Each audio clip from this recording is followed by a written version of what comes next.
الحمد لله نحمده ونصلي على رسوله الكريم وعلى آله وصحبه ومن تبعهم بإحسان إلى يوم الدين أما بعد أعوذ بالله من الشيطان الرجيم بسم الله الرحمن الرحيم الذين يقولون ربنا إننا آمنا فاغفر لنا ذنوبنا وقنا عذاب النار۔ سورہ آل عمران آیت نمبر 16۔ جو کہتے ہیں کہ اے ہمارے رب، ہم ایمان لا چکے، اس لیے ہمارے گناہ معاف فرما اور ہمیں آگ کے عذاب سے بچا۔ الصابرین والصادقین والقانتین والمنفقین والمستغفرین بالاسحار، جو صبر کرنے والے اور سچ بولنے والے اور فرما برداری کرنے والے اور اللہ کی راہ میں خرچ کرنے والے اور پچھلی رات کو بخشش مانگنے والے ہیں۔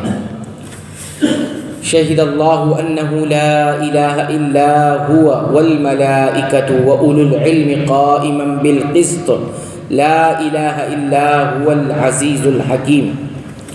اللہ تعالیٰ، فرشتے اور اہل علم والے اس بات کی گواہی دیتے ہیں کہ اللہ کے سوا کوئی معبود نہیں اور وہ عدل کو قائم رکھنے والا ہے۔ اس غالب اور حکمت والے کے سوا کے سوا کوئی عبادت کے لائق نہیں۔ شہادت کے معنی بیان کرنے اور آگاہ کرنے کے ہیں، یعنی اللہ تعالیٰ نے جو کچھ پیدا کیا اور بیان کیا اس کے ذریعے سے اس نے اپنی وحدانیت کی طرف ہماری رہنمائی فرمائی۔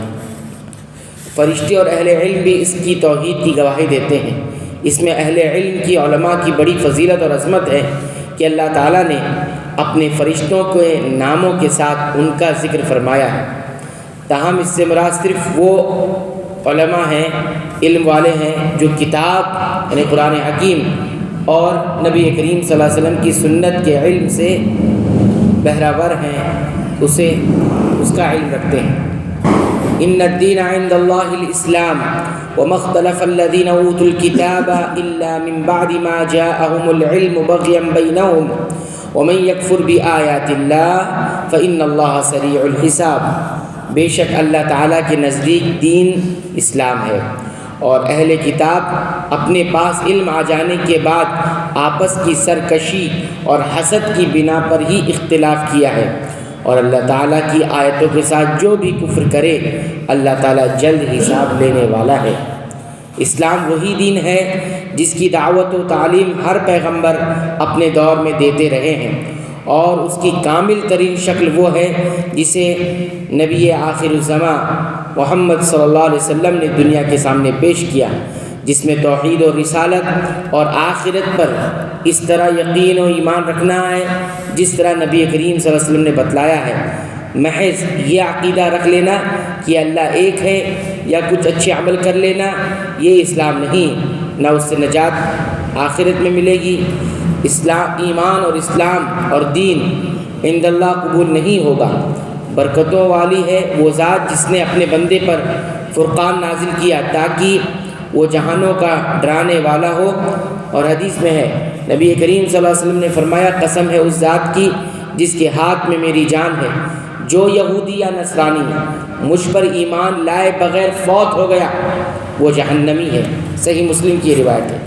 اسی لیے آپ صلی اللہ علیہ وسلم نے اپنے وقت کے تمام سلاطین اور بادشاہوں کو خطوط تحریر فرمائے خط لکھا جن میں انہیں اسلام قبول کرنے کی دعوت دی۔ ان کے یعنی اہل کتاب اس باہمی اختلاف سے مراد ان کا اختلاف سے مراد وہ اختلاف ہے جو ایک ہی دین کے ماننے والوں نے آپس میں برپا کر رکھا تھا۔ مثلا یہودیوں کے باہمی اختلافات، آپس کے اختلافات اور فرقہ بندیاں، اسی طرح عیسائیوں کے آپسی اختلافات اور فرقہ بندیاں۔ پھر یہ وہ اختلاف بھی مراد ہے جو اہل کتاب کے درمیان آپس میں تھا، جس کی بنا پر یہودی نصرانیوں کو اور نصرانی یہودیوں کو کہا کرتے تھے کہ تم کسی چیز پر نہیں ہو۔ نبوت محمدی صلی اللہ علیہ وسلم اور نبوت عیسیٰ کے بارے میں اختلاف بھی اسی ضمن میں آتا ہے۔ اس کے علاوہ یہ سارے اختلافات دلائل کی بنیاد پر نہیں تھے، محض حسد اور بغض و عناد کی وجہ سے تھے۔ یعنی وہ لوگ حق کو جاننے اور پہچاننے کے باوجود صرف اپنے خیالی دنیاوی مفاد کے چکر میں غلط بات پر جمے رہتے۔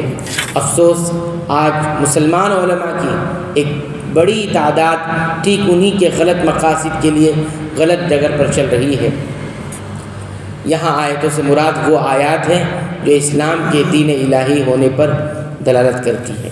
اللہ تعالیٰ سے دعا ہے رب العالمین تو ہمیں ان تمام اختلافات سے محفوظ رکھ اور بچائے رکھ کہ جن اختلافات سے ہماری نجات نہ ہو سکے۔ اللہ تعالیٰ سے دعا ہے رب العالمین تو ہمیں قرآن حکیم کی پابندی سے تلاوت کی توفیق عطا فرما، اس کو سمجھ کر پڑھنے کی بھی توفیق عطا فرما، اس کے مطابق عمل کی توفیق عطا فرما۔